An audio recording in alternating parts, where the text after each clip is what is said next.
It's time for the Comic Bin Comic Book Podcast.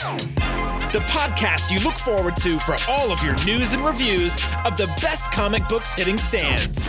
Whether it's DC, Batman, Wonder Woman, Marvel, Spider-Man, Image, Spawn, Saga, Boom, Once and Future, Power Rangers, or whatever book or publisher you follow, we cover them all here. this is the place for you. That's right, it's for everyone. This is the Comic Bin Comic Book Podcast. Let's get it. Hello, folks, and welcome to another episode of the Comic Bin Comic Book Podcast. I am your host, Dio, and yes, it has been a while, but we are back, and we're back with another episode of comic book reviews. But before I get into that, let me just explain where I've been all this time. So as you know, the Comic Bin Comic Book Podcast and our main website at the Comic Book Spot is a part of a larger organization with the Comic Book Source. And so over the past few months, we have been investing in building out the website and making it more enticing to visitors. So if you notice, we are posting more news. We've added more publishers to the groups that we are covering. And if you notice that we are also now covering manga and anime, we actually have our first manga review up on the site already with one of the books from One Piece, the manga series that's based on the anime. So that's what I've been doing with helping getting those things rolled out, and you're going to be seeing a lot more of that as we continue to add more things to the website and just do more to make it more enticing to you all as you visit the site for your news and reviews in the world of comic books. So that's what's going on, and that's what will continue to be happening over the next few months.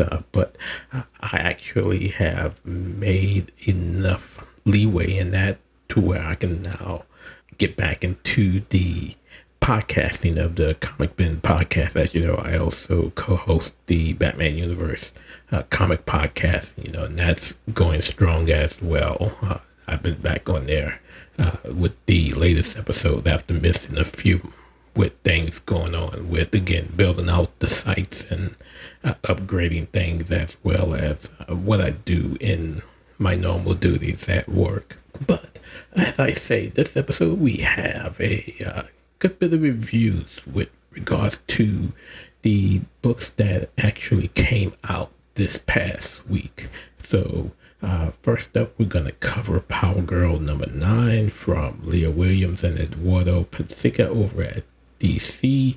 We're going to be looking at the last issue of Pine and Merrimac number 5 from Kyle Starks with art from Fran Gallen. Then we're going to look at the DC Pride issue that came out this past week from DC.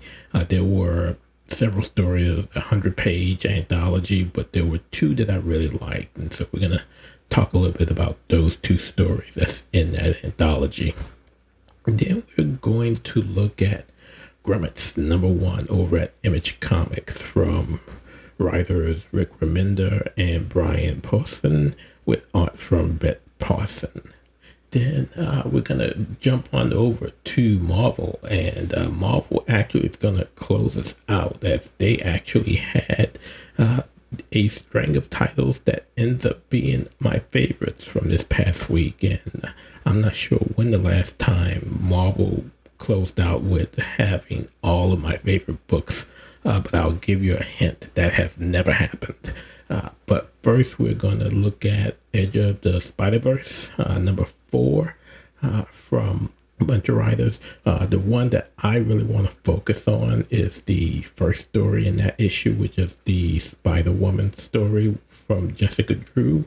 That one was written by Neil Magruder with art by Marcus Williams. Then we're going to jump and we're going to look at the final installment of The Fall of X with Rise of the Powers of 10, number 5 from Karen Gillan with art by Luciano Vecchio. And then we're going to also look at the last issue of Avengers Twilight with Avengers Twilight number 6 from writer Chip Zdarsky with art by Daniel Acuna. And then we're going to close out with my book of the week, which is Ultimate Spider-Man number 5 from Jonathan Hickman with art by David Messina. So with that being said, let's go ahead and jump into our reviews. First up, we have Powergirl number 9, written by Leah Williams with art by Eduardo Pansica over at DC Comics. So I typically have not been following Powergirl except when she's appeared either in the pages of Action or in Superman. But I picked up this issue simply because I have broken my solemn vow in 2024 of not picking up tie-ins to events. But for some reason, I've just been doing that this year. And I'm also doing it over at Marvel with the Blood Hunt event that's currently going on.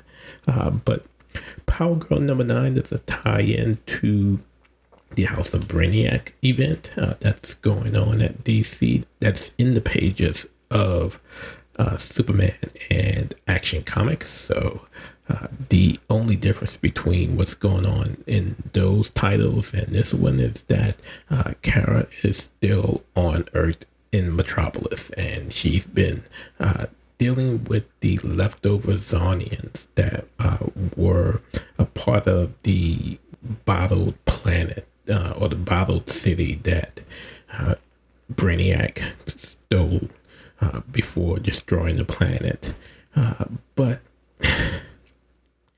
this was really a title that I could have left behind, primarily because, again, it's happening in Metropolis, so it really doesn't play much into what's going on currently in Action and Superman. But, you know, if you're a fan of Powergirl, I'm assuming you'll enjoy it. It also had a guest appearance by Crush, Lobo's daughter. So if you are a fan of hers, I would recommend picking it up because she's doing Crush stuff as typical for Zonians, with just having it out and fighting and blasting all of the bastards away. So it wasn't for me, and maybe it's because I haven't been following it from the start. But again, if you're a fan of Powergirl, or at least this rendition of Powergirl that came about once the whole War World saga ended in Action Comics, I'm pretty sure you'll enjoy this as well. But it wasn't my cup of tea, but again, picked it up, reviewed it, and yeah, it's not a series I'm following regularly. Again, I picked it up just because I was hard-headed and saw that it was a tie-in to the House of Brainiac. And so for that, I apologize to myself for breaking my solemn vow of staying away from tie-ins. But again, that is Powergirl number 9 from Leah Williams and Eduardo Pansica over at DC Comics. So next up, we have the final issue of Pine and Merrimac. So that's Pine and Merrimac number 5, written by Kyle Starks with art and colors by Fran Gallen over at Boom Studios. I'm really disappointed with how this story ended. So for me, the title began with a bang. You know, it was a big mystery with regards to the missing girls, and it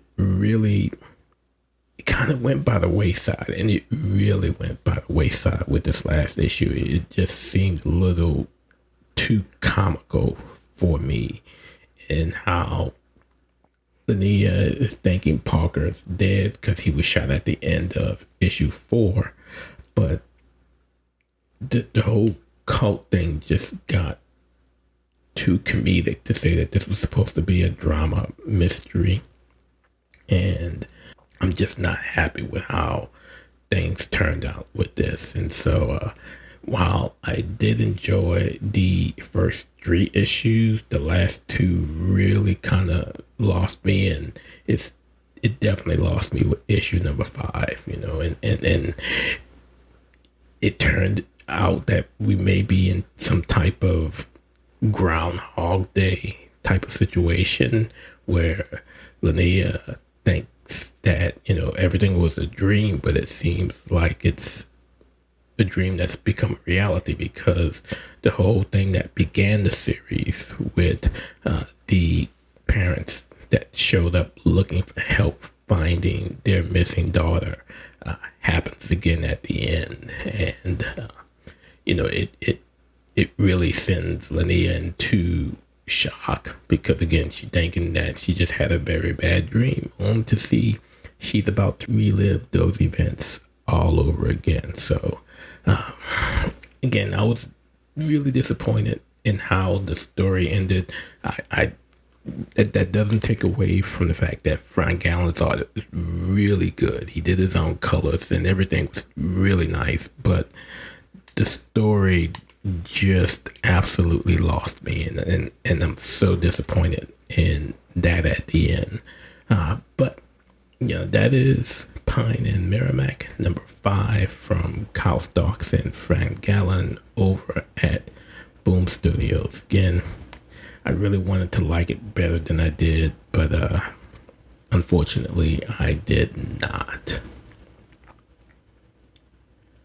Now, something that I did enjoy was the DC Pride annual that typically comes out every year around this time as the publisher celebrates Pride Month. And so DC Pride 2024 number 1, written by a host of writers with art by a host of artists. But there were 2 stories that really piqued my interest and that I truly enjoyed. The first one is Stealing Time, which was written by Jamila Rouser with art by O'Neil Jones. That one focused on Steele, Natasha Irons, the niece of John Henry, and how she attended this Pride event, this Pride party that was thrown by her girlfriend, or her ex-girlfriend, Tracy 13. And it was touching in how those 2 were able to get some closure with the breakup. But what I also enjoyed was just all of the cameos that happened in this story. We had Constantine, who was there. Raven was there, who ended up leaving because she had to go and find her boobies boy. Crush was there. Galaxy was there. Of course, you can't have a Pride event without Harley showing up, and so she was there. There was a cameo with Harper Row. Again, one of my least favorite characters, but again, it was a cameo, so I didn't have many pages or panels to look at. But Xanthi from Spirit World was also in this story, hanging out with Constantine. But it was a good, fun story, but it was also a touching story as Natasha and Tracy were able to get some time alone and get some closure on how their relationship ended. So that was Stealing Time, which was in the DC Pride anthology. Now, the second story, which was my absolute favorite story, was Spaces, which was written by Phil Jimenez with art by Joe Macayon. I hope I'm pronouncing that correctly. But this story was more of a autobiography, if I could call it that. He is telling his story, his journey, and I really got Kevin Conroy vibes from reading it. If you can remember, I want to say it was last year or the year before, Kevin Conroy did a story about how his life, how things occurred for him as he came out as a gay man, and how, it was tough for him to get into the industry until he was able to voice Batman in Batman the Animated Series. Well, Phil in this story talks about growing up, feeling the way he was as a kid and his desires to draw and want to be the first male on Paradise Island. And it was just a very touching story as you see him grow up with who he was, and it was just really good. And this is a true story. I remember the very first time I met Phil Jimenez. It was at Boston Comic Con, and I'm calling it Boston Comic Con because that's what it was called before Fan Expo took over. As a matter of fact, it was the very first year that Fan Expo took over Boston, so they had not yet changed the name to Fan Expo Boston. It was still Boston Comic Con, and he had his table, and so I was there. I had my issue of Super Sons #1. Peter Tomasi had already signed it, and I'm just like, all right, all I see is Jimenez. So I'm thinking it's Jorge, and I'm just like, I need you to sign this book. I need you to sign this book. I need you to sign this book. And he was like, yeah, I'll be happy to sign it, but it's going to ruin it because I'm not Jorge. And then I look up, I'm like, and so we had a good time just BSing and talking, and he's laughing at me like a fool, over the fact that I confused him and Jorge Jimenez, trying to get him to sign my issue of Super Sons #1. But again, this was a really, really touching story from Phil Jimenez, and that's what you could. I wish that one day he could expand on that into a larger format, maybe even in some type of OGN. But again, that was Spaces. It was actually the last story in the anthology. But there were other stories in there that were pretty decent. There was one that featured Aquaman, Aqualad, if you want to call him that, who is Jackson. So again, that was the DC Pride 2024 from DC Comics. Now we're going to move on over to Image Comics, and we're going to look at Grommets #1, written by Rick Remender and Brian Posehn, with art by Brett Parson. And so I picked this up for one reason. And the main reason I picked this up to read was because it was set in the 80s, and I'm a child of the 80s. It was actually set in 1984. I was 9 years old at the time. And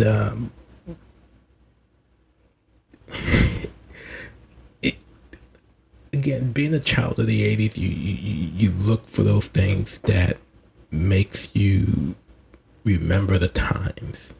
And let me just say, I saw absolutely none of it in this story at all, with a few exceptions with some of the music that was being sung.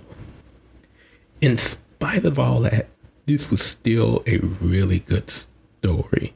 If this is how the 80s were on the West Coast in California compared to how I was living my life in the projects of New Orleans, that is A-okay with me. It was a fun, hilarious story that focused on two kids growing up, one being a transfer from another school coming into junior high, and it was just a coming of age with those two guys, and it focuses on their love of skateboarding and hanging out at a skate park and just doing things that skaters did. And again, there were definitely 80s vibes in it. It was not 80s in the South vibes, but it was definitely 80 vibes. I was not doing this type of stuff at my age in 1984, but I can imagine, being on the West Coast during this time, these things happening, and it was just hilarious as you watch some of these events, especially as they get to the skate park. And it's so hilarious as Brian, who is the kid who's from the area, he goes and he begins his trick, and a small pebble is in his way. And what they do is they show how a pebble has made its way throughout history and all of the causes and effects of a single pebble on human history. Well, this pebble's mark on human history is making Brian basically up as he goes flying off of the skateboard. And the most hilarious panel as this is happening is one where one of the young ladies who's watching them just simply waves as he's about to face plant on the ground, and she just simply waves goodbye. And it's just hilarious as they all just fall out laughing at him, and he gets up, he's all bloodied, his teeth are crooked, his braces are all popped, and it's just a good fun story. It's definitely something that I see myself continuing to read, simply again because of the 80s vibes. Again, it's not my type of 80s vibes, but it's definitely something that I could see happening during that time growing up as a kid of the 80s. So again, that is Grommets number 1, written by Rick Remender, Brian Posehn, art by Brett Parson over at Image Comics. Now we are going to get into the swing of things with Marvel Comics. Marvel is going to close us out with our final books. And first up with that is going to be Edge of Spider-Verse number 4. And with this title, it's a smaller version of an anthology series. So it is a bunch of writers with a bunch of artists. And this issue has 3 stories. One focusing on Spider-Woman from the Across the Spider-Verse movie. So this is not the Jessica Drew of Earth 616. This is the Jessica of Earth 332. It also focuses on with Spider-Rex, which is the T-Rex Spider-Man of the prehistoric times. And then it focuses on Arana, which is from 616, but she is a part of the Spider-Verse films as well. And that last story that she's in is basically an intro story that basically kicks off the new series that's going to be coming out from Marvel with the Edge of Spider-Verse, and that title is going to be called The Spider Society, and I believe it's coming out in August. I can't remember off the top of my head, but my favorite story was the first one that focused on Jessica Drew from Earth 332, and I really enjoyed this for several reasons. First, I really enjoyed that rendition of Jessica in the animated movie. No nonsense, kick ass. just a real good story. Had some mystery to her. So it's good to now see her in the pages of the comics. The second reason is I am a huge fan of Marcus Williams. I love his art. Whenever I meet him at a con, and he does a lot, especially, in the New Orleans area. He comes to Fan Expo New Orleans every year, and I always end up buying one of his prints. And so I really enjoy what he does from an artistic standpoint. He's really one of those up and comers that I hope see get more and more work on the big stage. I've been following his stuff with Tuskegee and Little Rock Files. That was in the Noir, the New Black anthology from Fair Square Comics. So I am a huge fan of his, and so seeing him now do some stuff at Marvel, I'm really happy for him. I hope this isn't the last time we see him in the mainstream of comics. Now, this story really pulls from the movie.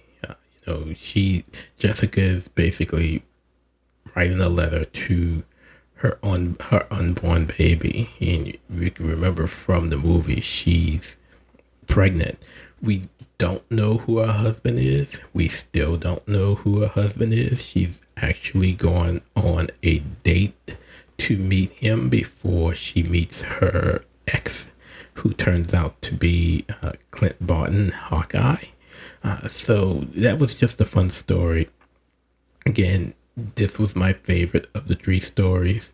The other one with Spider-Rex, I probably could have skipped it as it focused on Rex and Lizard, who turned out to be Kurt Connors, somehow, turning into a human in the prehistoric world.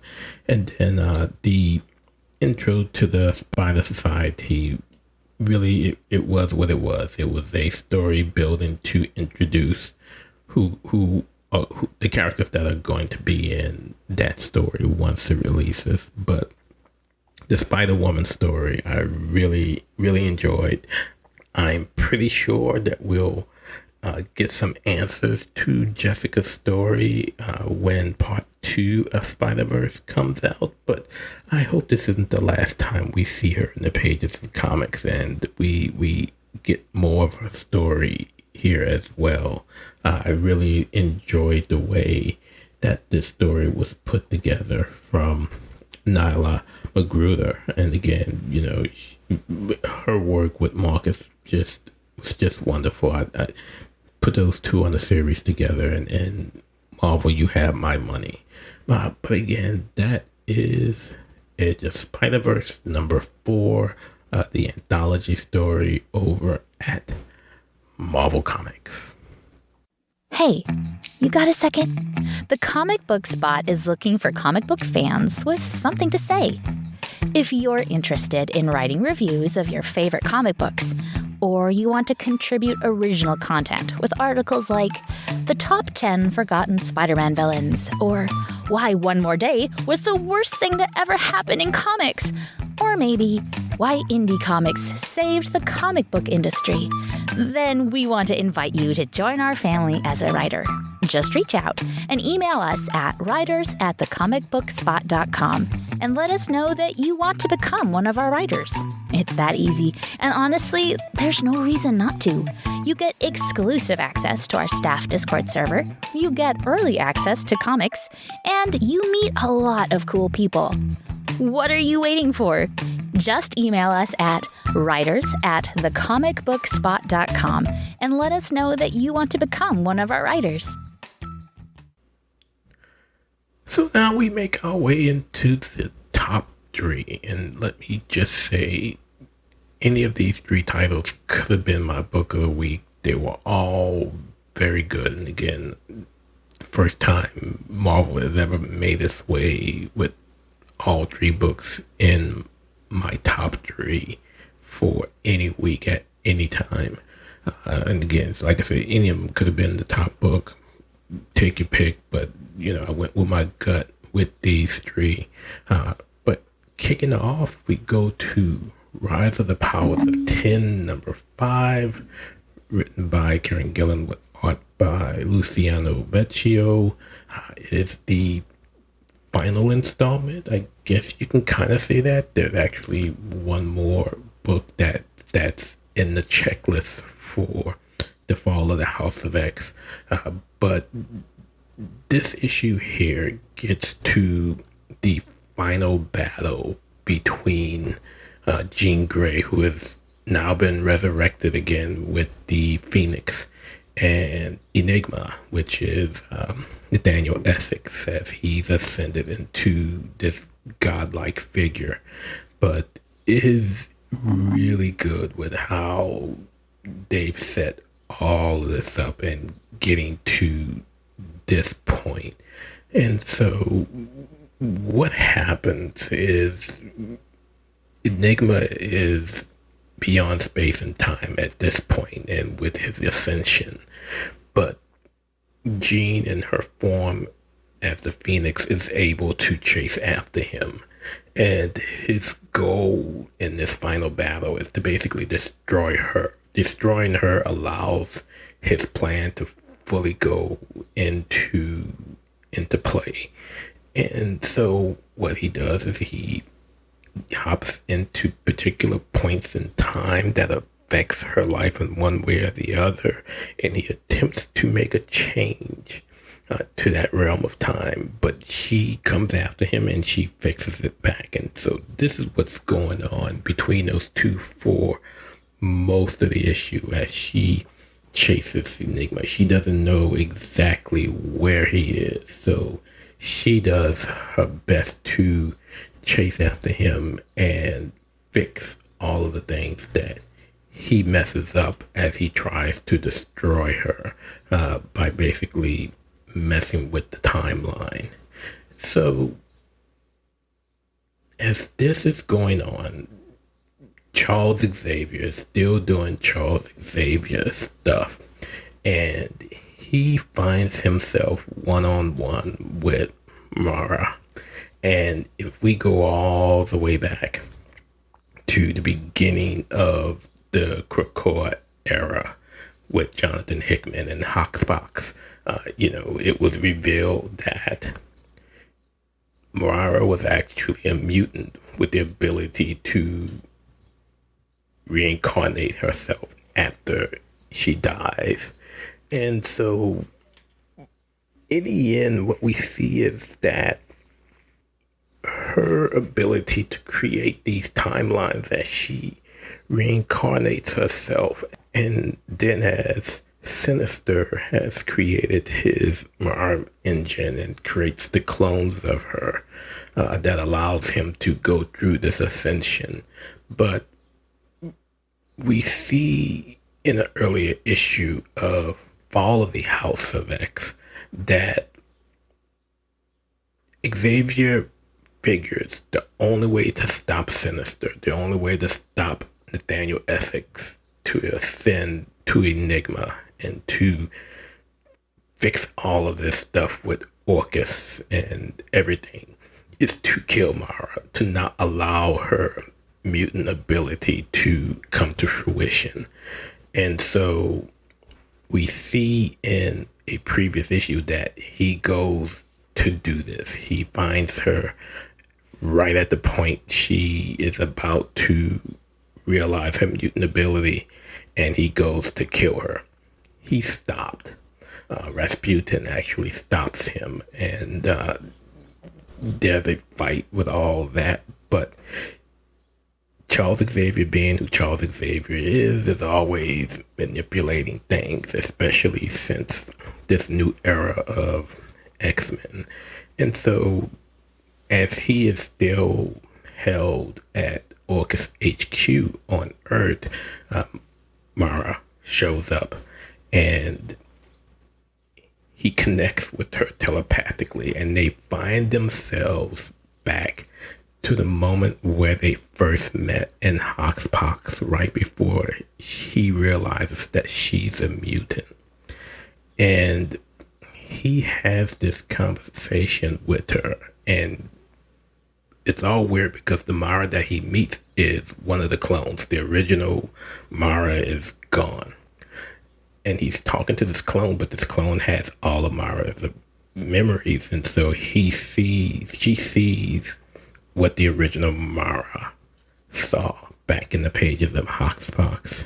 And he explains everything that is going on, and that she is really still the key to stopping it all, even though he did not go through his original plan of killing her before her mutant ability manifested.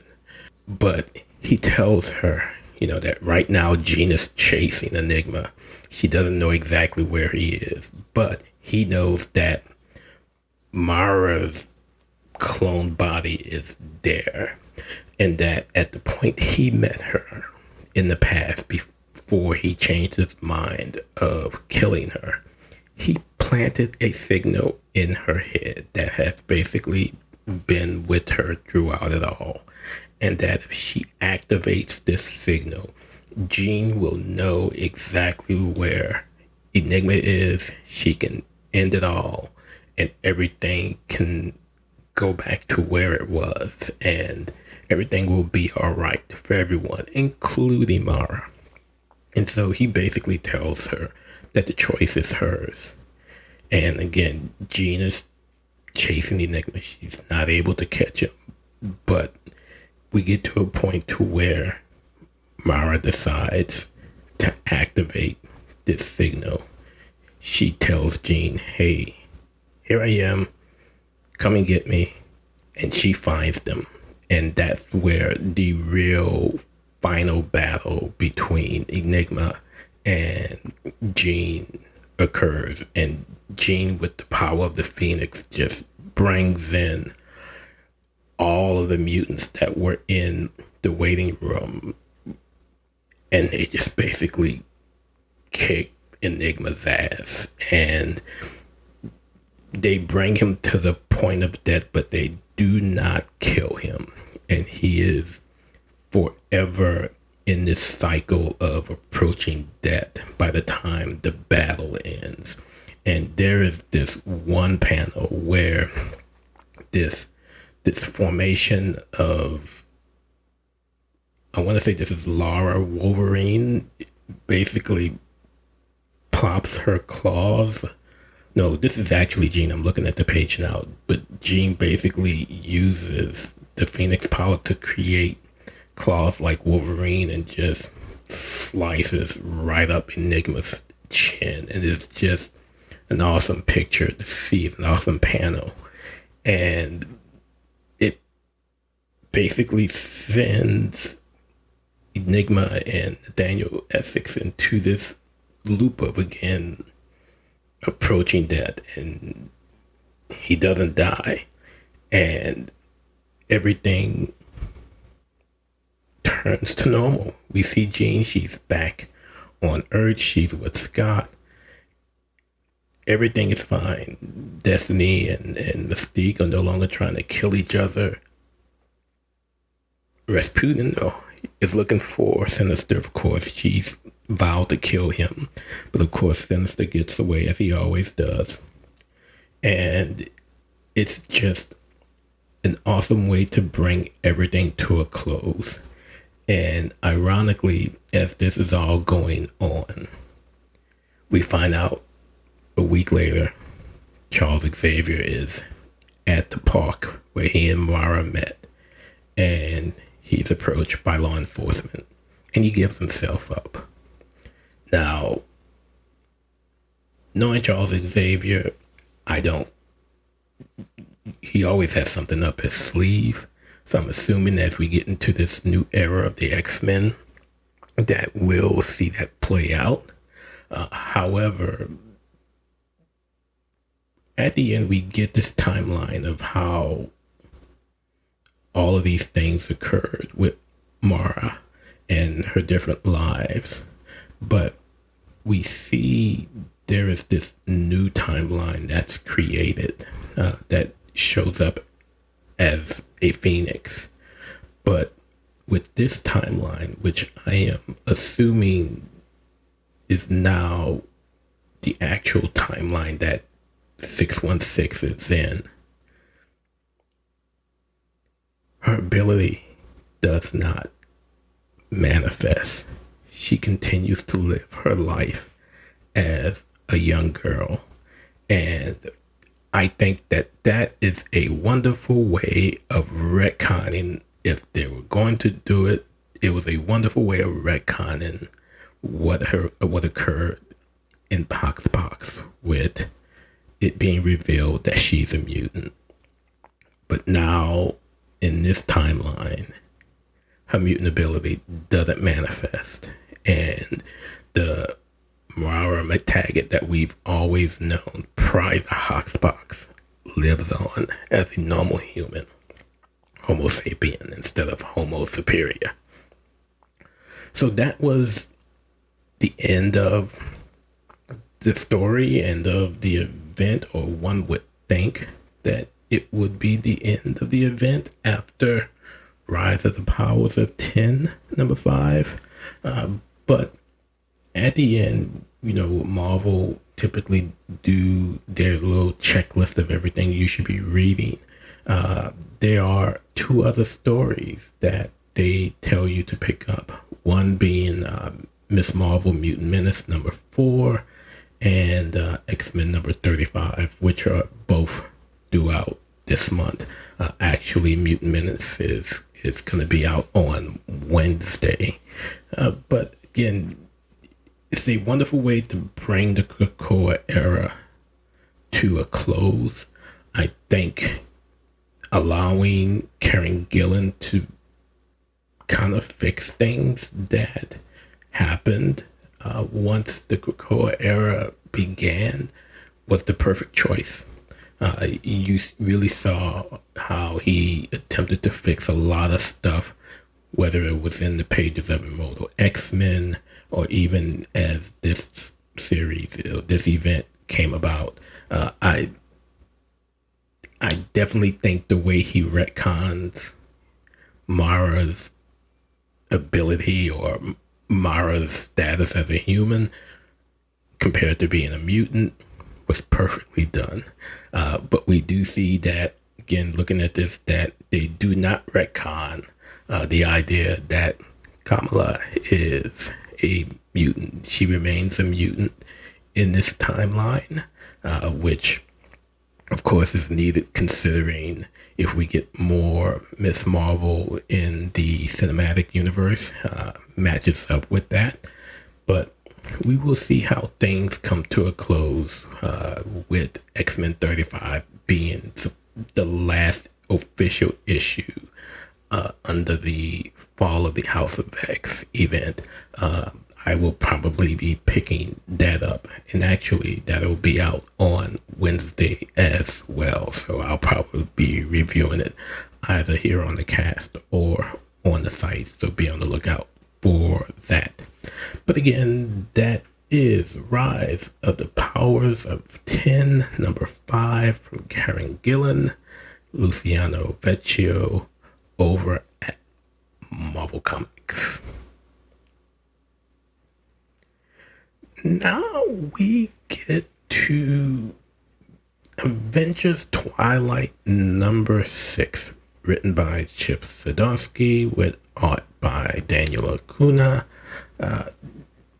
This story was almost, again, any of the books in the top 3 could have been my pick of the week. Had it not been for Ultimate Spider-Man, this would have been number 1 for me. It's been a great miniseries throughout. I've said a few times that I really wish that I enjoyed Zdarsky's work on Batman as much as I enjoyed his work here. And this final issue was just the icing on the cake with this entire miniseries, and how all the old Avengers come together one final time for one final battle against the Red Skull. And there's a lot of reveals in this, particularly with the fact that Jan is not dead. Wasp actually is alive and has always been alive, but was kind of hidden as Tony attempted to save James from himself. And it's just a great story. I truly enjoyed the battle with the Hulk that eventually ended up being Hulk versus Thor, as it always should be. Two gods of battle having it out, and how Thor wins. It's terrible in that he kills the Hulk, but it's interesting in how he does it. He basically drowns him by placing Mjolnir on top of him, and while choking him more or less underwater. And this is how the Hulk meets his end. And you could see how Thor is just torn over this, and you could see as those two fought that he did his damnedest to reach Bruce, and Bruce did his best to reach out and take control of Hulk, and just failed to do it. And in doing so, he basically tells Thor to kill him to make him stop. And that was just, that was an awesome battle. It was a touching ending in seeing how Thor anguished over the idea of having to kill Bruce to stop him. And, he eventually gives in to that reality and saying that this is too much. He knows what he now has to do. And you also knew that someone had to die on the hero side as well. My thought was always going to be that it was going to be Tony, considering he was a shell of himself anyway. And that's what happens as he brings the ticking time bomb that is Red Skull, who has a kill switch bomb in him, into space, that explodes in space but saves the country. And it was just a great story that brings everything to an end. And what was also interesting is at the end, as we close the series out, Thor has returned to Asgard as king, and he's there, and he's met by Loki. And Loki reveals that he kind of pulled some strings that allowed Thor to be contacted about what was going on. And he basically says, I figure if I brought you guys together the first time, I might as well do it again. And it's just a touching callback to Avengers #1, which was his first appearance as the team formed to stop him. So that was just absolutely great. The art was superior work from Daniel Acuna. I really enjoyed it. The colors were magnificent. There was nothing that I did not like about this series. I wish that we could have gotten more, but it is what it is. And again, truly loved it. Pick it up if you haven't read it yet, or when the trade comes out, grab that. But again, wonderful story. We see in the end that James is looking to rebuild things with the help of some of the old-time Avengers in building the Avengers Tower and the Avengers Mansion back. But again, wonderful story. Hate to see it end, but the way it ended was the only way that it could have, and I was very pleased with it. Again, that is Avengers Twilight number 6 from Chip Zdarsky and Daniel Acuna. And finally, we reached the end, our book of the week, my book of the week at least. And of course, that is Ultimate Spider-Man number 5, written by Jonathan Hickman, with art by David Messina. He's actually guest drawing on this issue, taking the place of Marco Cecchito. I don't know why he missed out on this issue, but you really didn't miss much with the change in the artists. The styles of art were pretty similar, so it was really, really enjoyable, a good way of keeping things on track. But this issue was more of an origin story, not of Peter, of course, but of Harry, and that's how he became the Green Goblin, witnessing the death of his parents as Tony, quote unquote, blew up the Oscorp building, when you remember in the prelude to the Ultimate Universe that, they accused him of doing. But we see Harry as Norman dies, he takes over Oscorp, and somehow it's given Stark's company as well, by the Kingpin, and with that he finds out about all that's going on behind the curtains with who's actually running the world. And we see he's now going and using this tech in order to create his goblin suit, and it's just a good story. Harry meets Kingpin. He doesn't seem to be fearful of him, and it's probably because Kingpin needs him more than he needs Kingpin.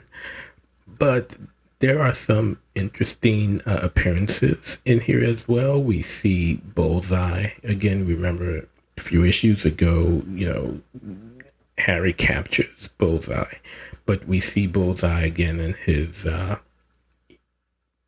uncostumed form. And we see a couple other folks. We see the appearance of Shocker, who is walking around with his shock gloves.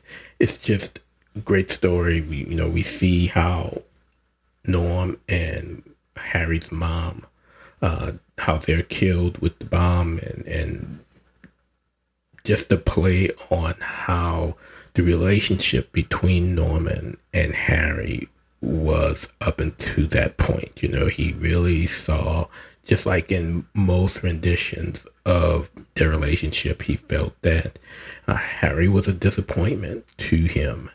But we see that Harry becomes more, than what his father always thought of him. We see Otto Octavius make his first appearance in this series, in the Ultimate Spider-Man universe, as he works for Harry and Gwen. It's still hard to see Harry and Gwen Stacy as a married couple, but it is what it is. But Otto helps Harry build and create his goblin suit based on the original Iron Man tech that Tony has. And so we see all of this occur, and at the end, we come back to the present where Harry and Peter are drinking and just talking about the path they seem to find themselves on together and bringing down this cabal that seems to control the world. But it really ends with Harry trying to find out more by talking to Bullseye. Again, he's now unclothed, and we see he has his eye patch on, and Harry is talking to him saying, hey, my father once questioned whether I was a boy or a man, or whether or not I am a hero, and we are now about to find out exactly who the Green Goblin truly is. But again, this has just been a wonderful story from the start, with looking at this new Peter Parker, this new Spider-Man that isn't Miles Morales in the Ultimate Universe. I am enjoying where this new version of the Ultimate Universe is going.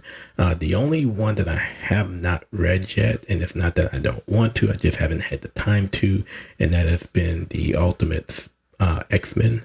I do plan on doing that sooner or later to catch up.